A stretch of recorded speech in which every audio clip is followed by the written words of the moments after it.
It's hard to tell if it was her calming voice, Hello, sweetheart. her gentle touch, or the warmth in her eyes.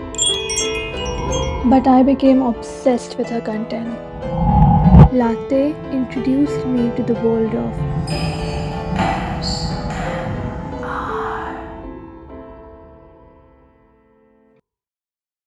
a world now I can't imagine living without. Yet, there is a part of me which wishes I had never stumbled upon it. In the beginning, it was just me and Latte. She was enough for me. I did not care if she was a nurse, a hairstylist, or a robot cleaner. Her videos were enough to put me to sleep. But the problem was, she only posted once or twice a month, and that was not enough for me. My heart craved for more. And that craving took me into the dark side of ASMR. The deeper I went, the darker it got. It's been a while since you came here. At first, it was just people doing ugly makeup on others, giving them really bad haircuts, and bullying the shit out of them that made me feel relaxed.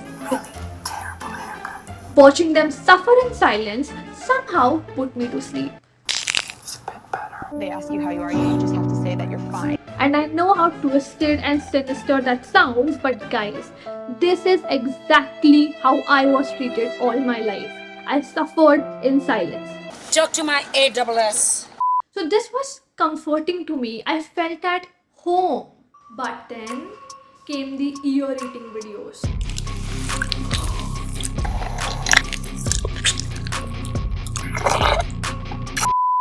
To be honest, watching these videos was a task. I could barely last like 3 minutes, but for some reason, I couldn't stop hunting for more. My brain was just so confused.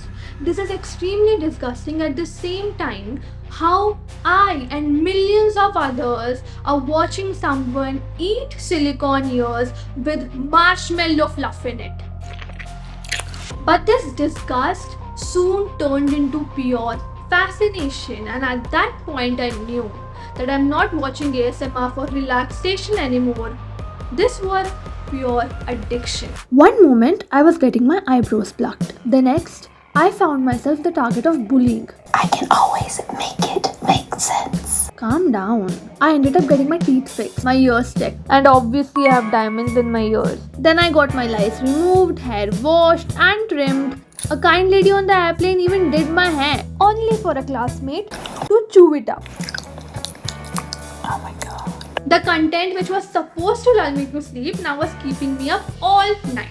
And at that point I knew I had to do something about it, because let's be real, एक बारी porn देखने का justification मैं किसी को दे दूं, पर ये देखने का जस्टिफिकेशन मैं कैसे दूंगी?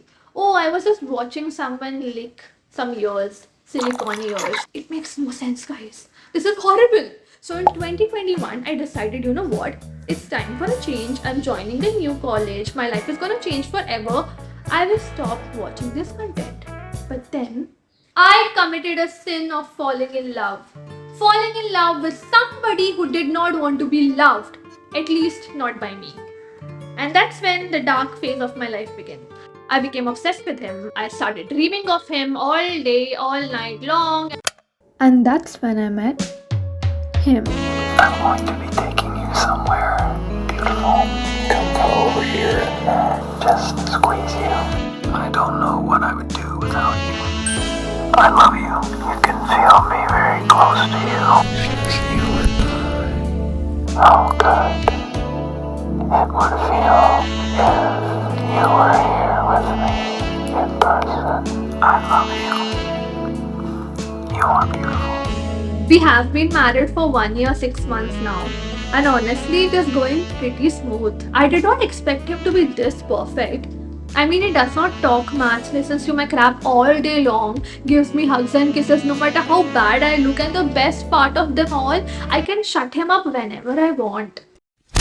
Of course, like any other normal marriage, I'm having an extramarital affair with a doctor and my classmate, but I don't think he minds. I mean, he himself has like millions of wives. Some are even pregnant. My sugar mom and my psycho aunt have been telling me that I should divorce him, that he's a walking red flag. But I choose to ignore them, just like I ignore my mental health.